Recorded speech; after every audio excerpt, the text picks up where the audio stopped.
Hello and welcome to this week's episode of MT Squared, Minerva's 2-minute tactics for your procurement, where this week you find me on week 247 of lockdown, or at least that's what it feels like.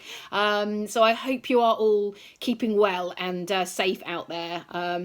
So this week I just wanted to briefly touch on legal contracts, because it's something which I think has come into sharp focus over the last few weeks with everything that's been happening with coronavirus, and people sort of scrabbling around to find the contracts that they signed up to.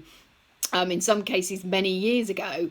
And what I think is interesting is the quality of the contracts, and also some of the clauses that are contained within the contracts. And I think some schools have found out to their detriment that some of the clauses that perhaps they didn't really understand or weren't sure about are the ones that are coming back to haunt them.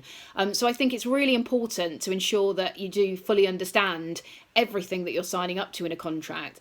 But also, don't be frightened to impose your own contract on a supplier.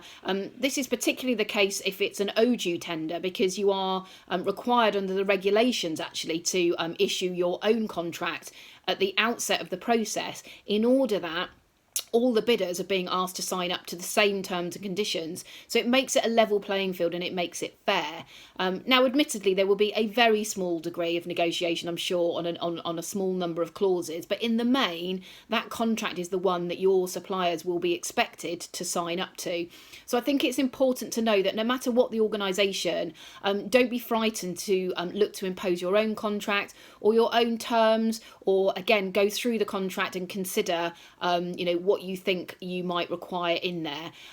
Just to give you an example, this here is an example of an ICT managed service contract that I've got from a supplier, and it's literally 1.5 sides of A4. And then this is also an ICT managed service contract, and it's around about 50 pages. So I think, that's for a very complex service. So clearly, this contract is highly unlikely to be giving you the information and the protections that you need. So, do push back with contractors and don't feel obliged to sign up to what they're sending. Do make sure that you're happy and comfortable to do that. So that's this week's tactic. Until next week, soldier on.